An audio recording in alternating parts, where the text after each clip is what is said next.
Hi hello welcome back to my channel. నేనైతే ఈరోజు egg masala curry ఎలా చేయాలో చూపించేస్తాను. ఇది సింపుల్గా చేసుకోవచ్చు, బట్ టేస్ట్ మాత్రం సూపర్గా ఉంటుంది. అచ్చం రెస్టారెంట్ స్టైల్లోనే ఉంటుంది. నేను చాలా సింపుల్గా చెప్తాను. ఇందుకు నేను ఒక 5 ఎగ్స్ బాయిల్ చేసి పెట్టుకున్నాను. దీనికి ఘాట్లు పెట్టుకోవాలి, ఎందుకంటే మనం ఫ్రై చేసుకున్నప్పుడు కారము, ఉప్పు, పసుపు వేసి ఫ్రై చేసుకుంటాం కదా ఆయిల్లో. అది ఏమంటారు, లోపలికి వెళ్ళి టేస్ట్ అనేది బాగుంటుంది ఎగ్గు.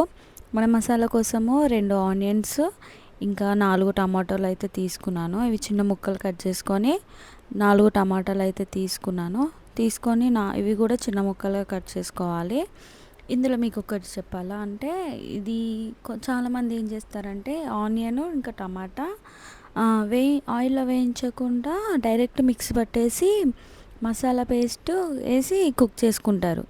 కానీ నేనైతే కొంచెం డిఫరెంట్గా వేసుకుంటాను, ఎందుకంటే నేను ఆయిల్లో వేసి ఫ్రై చేస్తాను. ఎందుకంటే నాకు టేస్ట్ ఇంకా బాగా నచ్చుతుంది ఇలా చేస్తే. మీకు కూడా ఇలా ఎప్పుడు మీరు రొటీన్గా అలా చేసుంటే ఇప్పుడు నేను చెప్పినట్టు ట్రై చేయండి. కర్రీ అయితే చాలా బాగుంటుంది. ఇందులోకి నేను మసాలా అంటే సాజీరా, లవంగా, ఇలాచి, చెక్క ఇవి వేసుకున్నాను. ఎందుకంటే మసాలా నేను మళ్ళీ ఇంకా సపరేట్గా గరం మసాలా అనేది ఏమీ వేయను. ఎందుకంటే నేను ఇట్లా ఇన్స్టెంట్గా చేసుకుంటేనే నాకు ఇష్టము. మళ్ళీ టేస్ట్ కూడా మీరు చాలా బాగుంటుంది. ఇలా ఒక్కసారి ట్రై చేసి చూడండి. చాలా అంటే చాలా బాగుంటుంది. మళ్ళీ మీరు ఇదే మెథడ్ని ఫాలో అవుతారు. ఇది టమాటాలు, ఆనియన్ అంత మరీ మెత్తగా అయ్యేంత వరకు ఏం వేపుకోని అవసరం లేదు. కొంచెం టమాటా పైన ఉండే తోలు ఒకటి విడిపోతే చాలు అండి. మీరు చూసారా, నేను కాజు కూడా యాడ్ చేశాను. మీకు నచ్చితే కాజు యాడ్ చేయండి, లేదంటే స్కిప్ చేయండి. కాజు అనేది ఆప్షనల్. ఇది ఒక 10 మినిట్స్ మగ్గించుకున్నాక చూడండి ఇలా వేగిపోతాయి. ఇవి మిక్సీ జార్లో వేసుకొని మిక్సీ పట్టేసుకొని పక్కన పెట్టుకోవాలి, అంతే. మళ్ళీ ఎగ్స్ ఫ్రై చేసుకున్నాను. ఆ క్లిప్ మిస్ అయిపోయిందండి. నేను ఏం వేయలేదు, కాలి పసుపు, కారము, ఉప్పు అవి వేసి ఫ్రై చేశాను ఎగ్. అందులోనే కొంచెం ఆయిల్ వేసుకొని సాజీరా, ఇలాచి, లవంగా ఇవి వేసుకున్నాను. మసాలా ఎక్కువ ఇష్టం ఉండని వాళ్ళు ఇవి స్కిప్ చేయొచ్చు, ఎందుకంటే అవి ఆప్షనల్.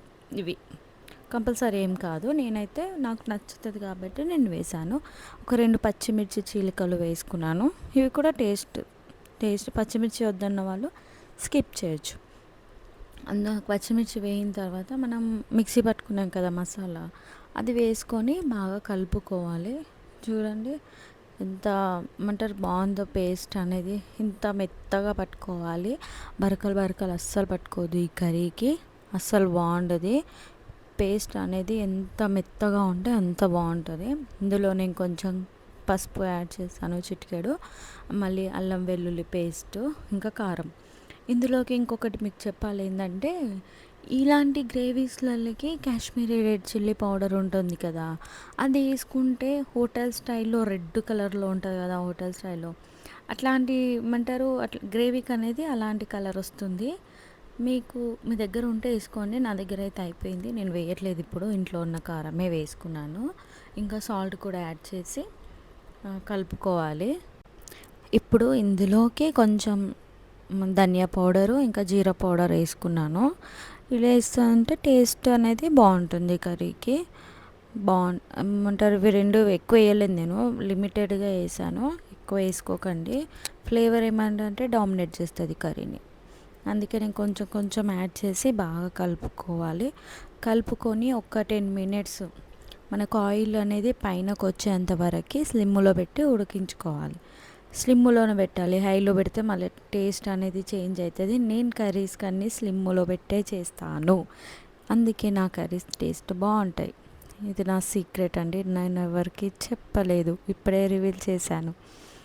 చూసారు కదా, ఆయిల్ పైనకి రాగానే నేను మిక్సీలోనే కొంచెం వాటర్ వేసి ఆ వాటర్ని వేసుకున్నాను. నాకు అవే సరిపోయింది.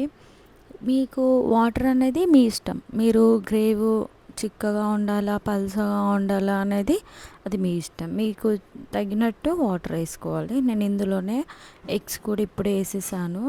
కొంతమంది కర్రీ మొత్తం ఫినిష్ అయినాక మామంట లాస్ట్లో వేస్తారు, ఎందుకంటే ఆల్రెడీ ఫ్రై చేసినారు కాబట్టి.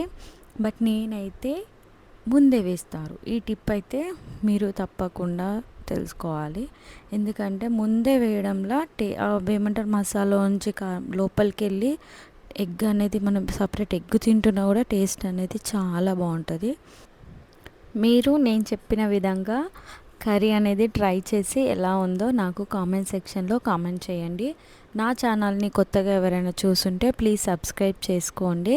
మరొక వీడియోతో మళ్ళీ కలుద్దాం.